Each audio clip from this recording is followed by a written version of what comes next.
ঢাকার কোনো এলাকায় বাড়ি ভাড়া কেমন হবে এবং সেবার ভিত্তিতে ভাড়া কত হওয়া উচিত তা নির্ধারণ করে তালিকা প্রকাশ করবে ঢাকা উত্তর সিটি কর্পোরেশন ডিএনসিসি।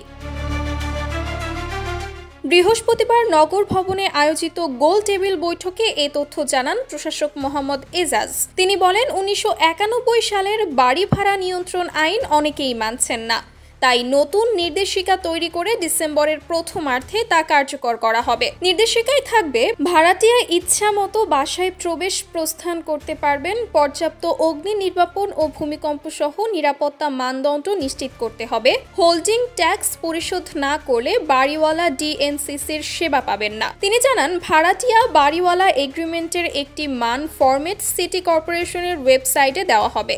রেসিডেন্সিয়াল এলাকায় বাণিজ্যিক কার্যক্রম বন্ধে ডিএনসিসি পদক্ষেপ নেবে।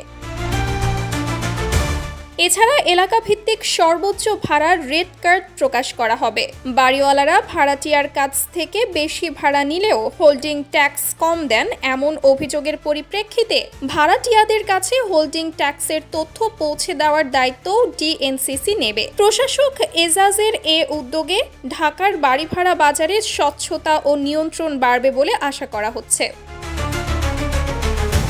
Sumaiya Snigdha, daily our Bangladesh.